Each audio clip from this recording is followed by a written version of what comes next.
ఇది కదా వంట అంటే. ఈరోజు నేను టమాటా పప్పు అయితే మాత్రం చేస్తున్నాను. అది కూడా కందిపప్పులో అయితే మాత్రం వేయట్లేదండి. పెసరపప్పుతో వండుతున్న టమాటా పప్పు. మ్యాక్సిమం అందరూ టమాటా పప్పు అంటే కందిపప్పుతో ఎక్స్పెక్ట్ చేస్తూ ఉంటారు. కానీ కందిపప్పు కన్నా కూడా నాకు పెసరపప్పు కూడా చాలా బాగుంటుంది. 2 కుక్కర్లో ఈజీగా అయిపోతుంది. ఓ పక్కన రైస్, ఓ పక్కన అన్నం వేడివేడిగా తినేద్దాం. చాలా సింపుల్గా అయిపోతుంది. కొంచెం ఆవాలు, జీలకర్ర, మిరపకాయలు అయితే పోపు పెట్టేశాను. కొంచెం ఇంగు వేసి మాత్రం వేసాను. ఏ ఇష్టమైతే అలా వేసుకోవచ్చు అనుకోండి. వెల్లుల్లిపాయలు అవిను. ఈ కారం ఏంటో అనుకుంటున్నారా? కొంచెం ఆవాలు, మెంతులు, మిరపకాయలు, ఇంగువ, ఆయిల్ తక్కువ వేసి వేయించుకున్న కారం అండి ఇది.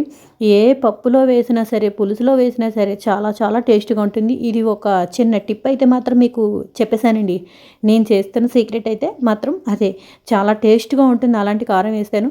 అప్పుడు పోపులో కారం తగ్గించేసుకోవచ్చు, పచ్చిమిరపకాయలు కూడా చాలా తగ్గించుకోవచ్చు. పప్పు అంతా కూడా మొత్తం ఈ కారం అయితే మాత్రం ఫ్లేవర్ చాలా బాగుంటుంది. కలుస్తుంది కారం అంతా కూడాను. ఈ విధంగా మనం చేసుకుంటే కనుక మా అమ్మ వాళ్ళు ఇలాగే చేసేవారు. అందుకని నేను ఇదే ఫాలో అయిపోతూ ఉంటాను. పులుసులో వేసినా, పప్పులో వేసినా కూడా చాలా బాగుంటుందండి.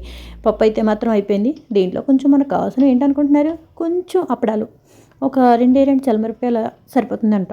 ఆ విధంగా కొంచెం నెయ్యి వేసుకుని వేడివేడి అన్నంలో పప్పు, మిరపకాయలు నలుచుకు తింటే ఉంటుంది. అబ్బబ్బబ్బబ్బా! మళ్ళీ మర్చిపోలేమండి టేస్ట్ అయితే మాత్రం. ఈ ఒక్కటి చాలండి మా ఇంట్లో పప్పు వండితేను. ఇంకా కూరలు, చారులు, పులుసులు ఏమీ అక్కర్లేదన్నమాట.